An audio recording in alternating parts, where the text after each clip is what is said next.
सभी स्टूडेंट्स को नमस्कार। विद्यार्थियों, पहले वीडियो में आपने देखा कि किस तरह अपन ने सेक्शन ए को सॉल्व किया। आज के इस वीडियो में अपन इस मॉडल क्वेश्चन पेपर के शेष बचे सेक्शंस को सॉल्व करेंगे। तो शुरू करते हैं सेक्शन बी। सेक्शन बी में आपके लिए क्वेश्चन नंबर 12 to 14 ये 3 क्वेश्चन हैं जो आपके रेनबो बुक के पोइट्री सेक्शन से हैं। तीनों क्वेश्चंस बहुत इजी हैं, 2-2 अंक के हैं और आपको 30 to 40 वर्ड्स इनके आंसर देने हैं। तो 12वां क्वेश्चन देखते हैं। What is the theme of the poem hope? The hope नाम की कविता है, इस कविता का विषय वस्तु क्या है? इस चीज़ पे अपन को ध्यान देना है, फोकस करना है। तो इसमें देखिए, द होप नाम की कविता में कविता का आप मूल सार देखते हैं तो इसमें ये चीज़ निकल के आती है कि there are different names given to the hope. कविता को अलग अलग नाम दिए गए हैं होप को। अब उसमें सबसे अच्छा जो नाम निकल करके आता है, सबसे श्रेष्ठ नाम कवि देता है, वो है क्रिएशन ऑफ सोल। तो आपको मेंशन करना है एक लाइन में, creation of soul. The meaning of the hope for the poet is creation of soul. एक लाइन ये हो गई। इसके बाद 2 या 3 पंक्तियों के बाद इसमें एक पंक्ति और आती है जो महत्वपूर्ण है। होप किल्स निगेटिविटी, यानी नकारात्मकता को समाप्त कर देती है होप। और इसके अगली पंक्ति, इट एनलाइटन्स द ग्लूमी थ्रू फयास। जो आपके जीवन में निराशा है उसको ये दूर करके जीवन में एनलाइटन करती है, प्रकाश करती है। और सबसे बड़ी बात, होप सस्टेन्स द लाइफ। ये जीवन को सस्टेन करती है, इसीलिए ये it is called prime excellence. तो इस तरह से ये 3 या 4 पंक्तियाँ जो मैंने आपके सामने रखी, ये इस कविता की थीम है, इसकी विषय वस्तु है। अगले क्वेश्चन पे देखें।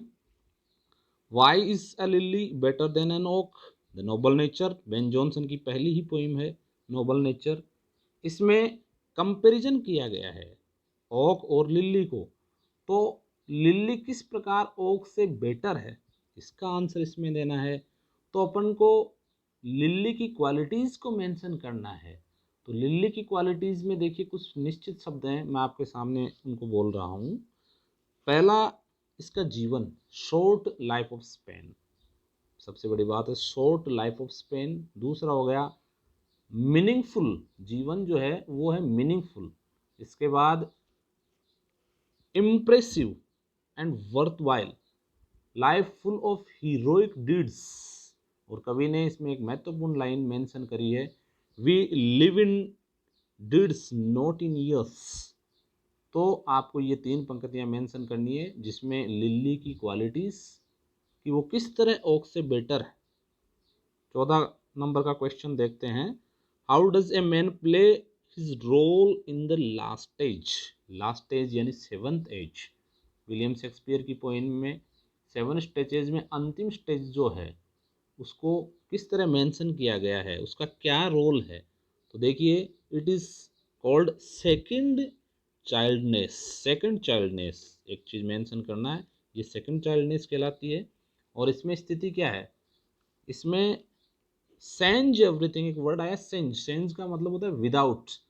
अब उसके सब कुछ खो जाते हैं। क्या क्या खो जाता है सेंज एवरीथिंग में? अब sans teeth, sans taste, teeth and taste T से शुरू होने वाले 2 हैं। इसके अलावा मियर ऑब्लिवियन आ जाता है, कंप्लीट ऑब्लिवियन, मेमोरी लॉस। तो आप किस तरह से इसका आंसर करेंगे? It is called the second childness and in this age there is a situation of mere oblivion and the man is without everything. बस इस तरह से आपकी 3 पंक्तियाँ पूर्ण हो जाएंगी। इसके अलावा आप सेंज वर्ड का यूज करके लिखना चाहें तो उसमें आप टेस्ट, टीथ, मेमोरी, ये सारी चीज़ें मेंशन कर सकते हैं। तो इस तरह से देखिए, ये 2-2 अंकों के ही क्वेश्चन हैं। और अगले प्रश्न की तरफ बढ़ते हैं अपन। क्वेश्चन नंबर 15 to 19 ये भी आपकी जो अगली दूसरी पुस्तक है पनोरमा, उस पनोरमा में से लिए गए हैं। Answer the following questions in 30 to 40 words each. 30 से 40 शब्दों में इनके उत्तर देने हैं। 30 से 40 शब्दों में 15 से लेकर के 19 तक के जो क्वेश्चन हैं इनके 30 to 40 वर्ड्स। अब इसमें 15 number question, why was Sherlock Holmes interested in getting the letters and photographs at the earliest. आपके एक चैप्टर है trouble in Bohemia, trouble in Bohemia chapter है, उसमें बोहेमिया के किंग और आयरन एडलर के बीच जो प्रेम प्रसंग है उसका वर्णन है। अब उसके लिए डिटेक्टिव शर्लॉक होम्स को जब हायर करता है वहाँ का किंग, तो सबसे ज़्यादा सस्पेक्ट होम्स को इस बात को लेके होता है कि आयरन एडलर का जो हस्बैंड है, अब वो हस्बैंड गॉडफ्रे नॉर्टन जो है, वो अगर उसके हाथ के उसके लेटर्स और फोटोग्राफ्स लग जाते हैं तो बहुत बड़ा ट्रबल हो जाएगा। उसके लिए वो क्या करता है, उसको इस क्वेश्चन के आंसर में आपको लिखना है बिकॉज ही डाउटेड, मेरी पंक्तियां भले ही आप नोट कर लें, because he doubted that the lawyer husband of iron Adler, जो आयरन एडलर का हस्बैंड है वो एक लॉयर है, गॉडफ्रे नॉर्टन, तो the lawyer husband of iron Adler might misuse the letters and photograph. आप पंक्तियां नोट कर सकते हैं, because he doubted that the lawyer husband of Iron Adler might misuse the letters and photograph, यानी वो उसका undue advantage ले सकता है। तो ये आपका क्वेश्चन सॉल्व हो गया 15 नंबर। अब अगला क्वेश्चन देखते हैं 16, who killed Mahesh and why. अब देखिए दो क्वेश्चन मार्क्स का है, 2 अंकों का क्वेश्चन है, तो 2 चीजें मेंशन करनी है। पहला, हु किल्ड महेश, महेश को किसने मारा, तो केवल सीधा सा आंसर होगा गफूर किल्ड महेश। मेरा दावा है आप अगर मेरे बताए अनुसार उत्तर लिखते हैं तो आपको 2 में से 2 पूर्ण अंक मिलेंगे। Gafoor killed the Mahesh, Gafoor killed Mahesh. और वाई का आंसर होगा because Mahesh had attacked his daughter Amina, Mahesh has attacked his daughter Amina, Mahesh ने आक्रमण कर दिया था किस पे, अमीना पे। कब, जब वो पानी लेकर के लौट रही थी। तो इस तरह से ये क्वेश्चन नंबर 16 का आंसर हो गया। फिर से रिपीट कर रहा हूँ स्टूडेंट्स, आप मान के चलिए 2 नंबर का क्वेश्चन है तो 2 चीज़ें मेंशन करनी है। तो पहला मेंशन हो जाएगा गफूर किल्ड महेश, दूसरा because Mahesh had attacked his daughter Amina. बढ़ते हैं अगले क्वेश्चन की। 17 नंबर क्वेश्चन है, what was the king's offer to the man who could beat his daughter in whistling swayamvar. Swayamvara chapter में से जो क्वेश्चन दिया गया है इसमें भी वही 2 चीजें मेंशन करनी है, क्योंकि वहां के किंग ने 2 चीजें ऑफर करी थी।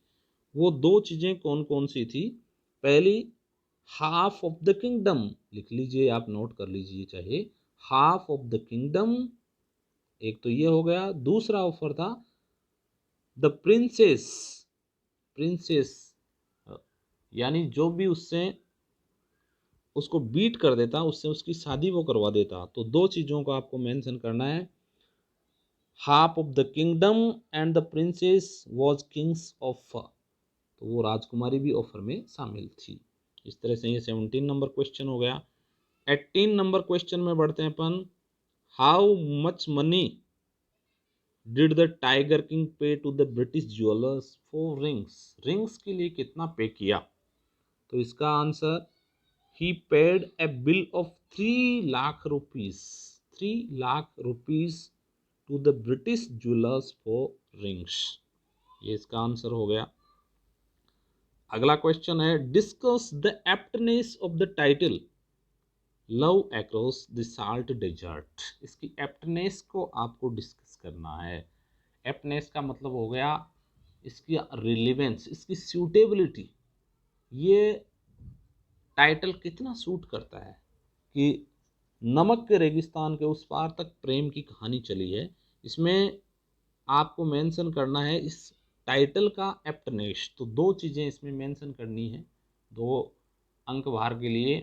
सबसे पहले आप मेंशन करेंगे कि इसमें जियोग्राफिकली जो इंडिया और पाकिस्तान का डिवाइडेशन है उसको दूर करने की बात कही गई है। दूसरी और सबसे महत्वपूर्ण बात, प्रेम बंधनों में नहीं बनता है, प्रेम सीमाओं में नहीं बनता है। The love can not be bounded in limits. एक तो ये मेंशन आपको करना है। दूसरा, we can't bound the love in geography और geographical areas such as salt desert, जो कि हाफ पार्ट इंडिया में है एंड हाफ पार्ट पाकिस्तान में है। तो इस तरह से ये आपके 15 to 19 तक के क्वेश्चन, 5 क्वेश्चन हो गए, 2-2 अंक के हैं। सेक्शन सी की तरफ अब अपन बढ़ते हैं। सेक्शन सी में विद्यार्थियों आपके लिए क्वेश्चन नंबर 20 है। इसमें एक ऑप्शन दिया हुआ है और करके, अथवा में एक ऑप्शन दिया गया है। ये आपके पोइट्री सेक्शन से है। Read the extract given below and answer the questions that follow. आपको दिए गए एक्सट्रैक्ट को ध्यान से पढ़ना है और प्रश्नों के उत्तर देने हैं। तो शुरू करते हैं। Then a soldier full of strange oaths and bearded like the pard, jealous in honor, sudden and quick in quarrel, seeking bubble reputation even in the cannon's mouth। 3 question, जिनमें से पहले 2 क्वेश्चंस का अंक बाहर 1.5 अंक और लास्ट यानी सी question का अंक बाहर 1 अंक। तो पहला क्वेश्चन है, how does a soldier play his part in this age. कैसे अपना पार्ट प्ले करता है। तो देखिए पार्ट प्ले कैसे कर रहा है, आपको इसका आंसर मैं बता रहा हूँ, हूबहू आप अक्सर से नोट कर सकते हैं। ए सोल्जर, यहाँ से आपको शुरू करना है। A soldier full of strange oaths, एक पंक्ति ये हो गई। दूसरा, he keeps a long beard, ये बियर्डेड लाइक आ रहा है, तो he keeps a long beard like a pard, pard या लेपर्ड आप बोल सकते हो, LEOPARD लेपर्ड। इसके आगे, he is jealous in honour, और एंड लगा के जोड़ दीजिए, and quick in quarrel, and quick in quarrel. फिर से रिपीट कर रहा हूं, a soldier is full of strange oaths, he keeps a long beard like a pard या leopard, he is jealous in honour and quick in quarrel. तो ये हो गया ए नंबर क्वेश्चन। बी वाला देखते हैं। Why is a soldier ready even to go in cannon's mouth. Cannon's mouth में जाने को क्यों तैयार रहता है, कैनन के माउथ में जाने तक को तैयार है, किस लिए तैयार है। सीधा सा आंसर है ही इज रेडी। आपको इसका आंसर लिखना है, या ए सोल्जर इज रेडी, दोनों तरीके सही हैं।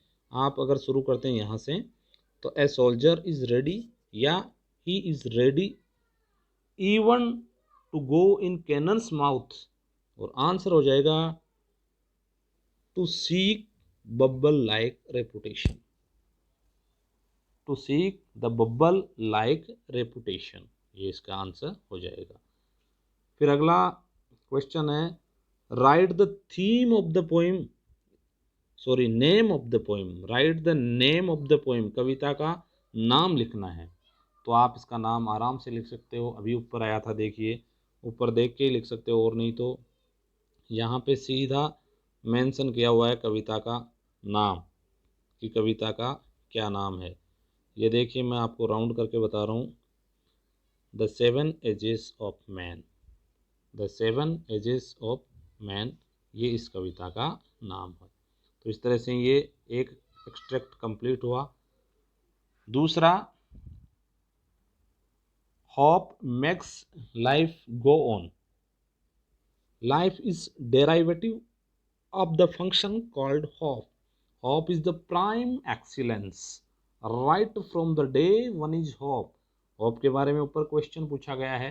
आप इस एक्सट्रैक्ट की मदद से, इंटेलिजेंस शो करते हुए इस एक्सट्रैक्ट की मदद से आप आंसर लिख सकते हैं उसका भी। शुरू करते हैं। देखो, what is the importance of hope in life, जीवन में होप का क्या महत्व है। अभी अभी मैंने उत्तर बताया था इसका पहले, hope sustains the life, hope sustains the life, या आप इसका ये उत्तर भी लिख सकते हो, hope makes life go on. Go on means continue, hope जीवन को बनाए रखती है, कंटिन्यू रखती है। दूसरा question, what is the prime excellence? सीधा सीधा उत्तर पड़ा है, देखिए यहाँ, hope is the prime excellence. तो आपको केवल इतना मेंशन करना है, ये पंक्ति, तो उत्तर में हो जाएगी ये पंक्ति, hope is the prime excellence. C question, what does hope make? Hope किस चीज को बनाती है? तो ये सीधा ऊपर लिखा हुआ, hope makes life go on. इस तरह से ये तीनों क्वेश्चन सोल्व हो गए। अगला 21 से 22 question, answer the following questions in about 60 to 80 words each. प्रत्येक के 60 से 80 शब्दों में उत्तर आपको देने हैं। तो देखते हैं 21वां प्रश्न, why did Gandhi ji scold the lawyers? Gandhi ji Champaran के आंदोलन के समय लॉयर्स से मिले और लॉयर्स को किस बात के लिए उन्होंने स्कोल्ड किया, किस बात के लिए उन्होंने डांट फटकार पिलाई? तो सीधा सा आंसर है, short and sweet, Gandhi ji scolded the lawyers, किस लिए? For collecting a big fee from the share क्रोपर्स।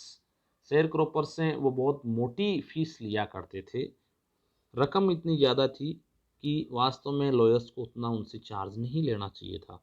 तो गांधी जी सबसे पहले तो इस चीज़ पर एग्री नहीं थे कि इतनी मोटी फीस ली जाए, तो गांधी जी ने सबसे पहले स्कोल्ड किया लॉयर्स को फीस के लिए।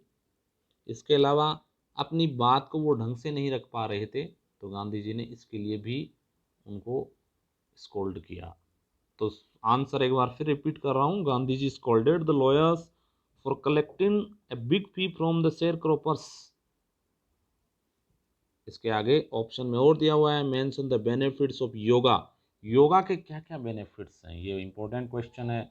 आपकी टेक्स्ट बुक में, रेम्बो में बहुत सारे योगा के बेनिफिट्स दिए गए हैं, किस तरह से योगा आपको बॉडी को मेंटेन करके रखता है, किस तरह से आप योगा से हील कर सकते हैं। ये आप अपने अनुसार इसका छोटा सा आंसर तैयार कर सकते हैं, जिसकी वर्ड लिमिट 60 टू 80 वर्ड्स। अगला क्वेश्चन है, describe how Douglas tried to save himself from drowning. डूबने से बचाने के लिए कैसे प्रयास किया? देखिए, YMCA के तरणताल पर जब वो तैरने गया था, तब एक लड़के ने उठा करके उसको फेंक दिया था। किधर फेंका था? देखिए, तरणताल की विशेषता क्या थी, उस पुल की विशेषता थी, एक तरफ 2 से 3 फीट गहरा था, जो इसका सेलो एंड था वो डीप एंड 6 टू 9 फीट, तो इसको उठा करके 6 टू 9 फीट वाले एंड की तरफ फेंक दिया था, जो डीपेस्ट एंड था। अब उसने प्रयास कैसे किए? जैसे ही वो पहली बार अंदर गया, when Douglas went to inwards first time, पहली बार जब अंदर की तरफ गया, तो उसने क्या क्या प्रिपरेशन करी, क्या क्या प्लानिंग करी कि जैसे ही वो टच करता है वहाँ के किसके बॉटम को, तो क्या करेगा, he will summon all his strength and jump upwards, ऊपर की तरफ उछलेगा, सम्मन करेगा, अपनी पूरी रिवाइव करेगा अपनी पूरी ताकत को, और ऊपर की तरफ जंप करेगा। ऊपर जाते ही वो अपने हाथ पाँव को चलाने लग जाएगा, और फिर किस तरह से वो पानी से बाहर आ जाएगा।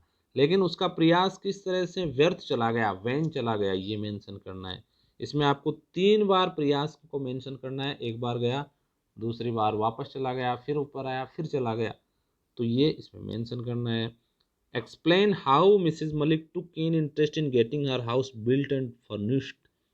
बनाने में घर को और पूरा करने में उसने कितना गहरा इंटरेस्ट लिया। तो आप देखेंगे कि रूम 10x8 में मेंशन किया गया है कि वो कंस्ट्रक्शन साइट पर सबसे पहले तो पहुंचती थी और सबसे लास्ट में आती थी। तो she was the first person to reach the construction site and the last person to return from the construction site. तो इसमें आप बिल्कुल ये क्लियर हो गया कि वो सबसे ज़्यादा मेहनत वहाँ पे करती थी। किस तरह से उसने उसको फर्निश किया, उसको पूरा करने में घंटों वहाँ धूप में खड़ी रहती with umbrella in sun and shower, she stand there with the masons and workman, ये मेंशन करना है। तो इसमें वो कोई बहुत ज़्यादा डिफ़िकल्टी वाली बात नहीं है, आप छोटे छोटे लैंग्वेज में सेंटेंस बनाएंगे, ओवन लैंग्वेज में, ओवन सेंटेंसेस और आप इनके आंसर लिख लेंगे। बढ़ते हैं अगले क्वेश्चन की ओर। क्वेश्चन नंबर 13, ये राइटिंग सेक्शन में है। देखिए, योर फ्रेंड रश्मि और Rajat has invented you to attend the wedding ceremony of his or her brother. Write an informal reply expressing your inability to attend the ceremony due to unavoidable reasons. इसका weightage 4 marks है। इसमें एक option और दिया गया है अथवा में आपको और दिया गया है, वो और देखते हैं question. Your school is going to publish its 25th annual magazine next month. Write एंड notice inviting the articles from the students. तो स्टूडेंट्स इस बार के लिए भी देखिए, पहले 5 ऑप्शन थे, इस बार 3 आपके सामने विकल्प रखे हैं, जिसमें एडवर्टीजमेंट, नोटिस और ये इनविटेशन का रिप्लाई। अब इसमें आपको किस तरह मेंशन करना है, इसके लिए मैं आपको बता दूं। इसमें देखिए, आपको किन किन चीज़ों का ध्यान रखना है आंसर देते समय। एग्जामिनर जब आपकी कॉपी जांच करेगा तो उसके सामने किन किन चीज़ों को चेक करने का ऑप्शन रहेगा। सबसे पहले लैंग्वेज, आप जो भी मेंशन कर रहे हैं उसकी लैंग्वेज कैसी होनी चाहिए। भाषा सरल होनी चाहिए, सौम्य होनी चाहिए, बोधगम्य होनी चाहिए, लेजिबल होनी चाहिए। Whatever you want to convey the message, जो भी आप संदेश कन्वे करना चाह रहे हैं, दैट शुड बी क्लियर, वो स्पष्ट अगले के समझ में आ जाना चाहिए। तो ये लैंग्वेज की आ गई बात। दूसरा, आइडियाज़, जो आइडियाज़ आप मेंशन करना चाह रहे हैं वो कितना रिलीवेंट हैं। रिलीवेंट मतलब सब्जेक्ट से कितने संगत करते हैं, कितना मेल खाते हैं। जैसे बात करें 25th एनुअल मैगजीन की, तो आपका विद्यालय 25वीं वार्षिक पत्रिका का प्रकाशन करवाना चाह रहा है, तो उसके लिए आपके आइडियाज़ मांगे गए हैं। आप उसमें कुछ प्रिंट करवाने के लिए, उसमें छपवाने के लिए अपनी तरफ से कुछ आइडियाज़ दे सकते हैं। अब आइडियाज़ उस टॉपिक से रिलेटेड होनी चाहिए जो उस मैगजीन में छपे जा सकें। इसके अलावा हेडिंग्स एंड सब हेडिंग्स भी इम्पोर्टेंट हैं। आप ध्यान दें इसमें कि किस तरह से रिलीवेंस कितना ज़रूरत है। रिलीवेंस बहुत महत्वपूर्ण रखता है। आपका जितना टॉपिक है उसका रिलीवेंट होना बहुत ज़रूरी है। रिलीवेंट से मतलब होता है प्रासंगिक। प्रासंगिक का मतलब है up to the topic, topic के इर्द गिर्द ही होना चाहिए। ऐसे नहीं कि आप लिख रहे हो कुछ और, पूछा गया कुछ और है। तो 3 चीज़ें मैंने आपको बताई, फिर बता देता हूँ। नोटिस की अपन बात करें तो सबसे पहले आपको फॉर्मेट, प्रॉपर फॉर्मेट में होना चाहिए। जैसे सबसे पहले ऊपर संस्थान का नाम आ जाएगा, संस्थान के बाद आपको बड़े अक्षरों में नोटिस लिखना है। नोटिस लिखने के बाद इसका टाइटल लिखना है। टाइटल में आपके सामने दिया गया है 25th एनुअल मैगजीन, और उसके बाद इसकी लैंग्वेज, आप भाषा जो लिखेंगे वो किस तरह से है। जैसे मैं आपको बता रहा हूँ, all the students are hereby informed, ये आपको रट के ले जानी है घर से, और उसको केवल फॉर्मेट में अप्लाई करना है क्वेश्चन को। फॉर्मेट जैसे मैंने बताया ये इंपॉर्टेंट है। इनके मार्क्स का वेटेज बता देता हूँ मैं। देखो, ये 4 मार्क्स आपके सामने दिए गए हैं, इनमें से फॉर्मेट 1 अंक का तो फॉर्मेट हो जाएगा, 1 अंक फॉर्मेट का होगा, और बाकी रिलीवेंस के 2 अंक होंगे। आपका सेंटेंस कितना संगत है उसके 2 अंक होंगे, और 1 आपकी लैंग्वेज। विद्यार्थियों, आप स्पेलिंग एरर से बचें, वोकेबलरी की एरर्स बहुत कम करें, ये बहुत महत्वपूर्ण हो जाता है। तो इस तरह से आप इन चीज़ों को बिल्कुल क्लियरली नोटिस रखें कि आपका फॉर्मेट, आपकी रिलीवेंस, आपकी लैंग्वेज, ये क्रेडिट पॉइंट्स हैं। इनको आप अच्छे से मेंशन करके मार्क्स जुटा सकते हैं। तो ये 4 नंबर का हो गया। विद्यार्थियों, आज के वीडियो में हम इतना ही रखेंगे। अगर आपकी कोई क्वेरी हो, कोई क्वेश्चन हो, तो आप कमेंट बॉक्स में लिख सकते हैं। वीडियो को देखने के लिए धन्यवाद।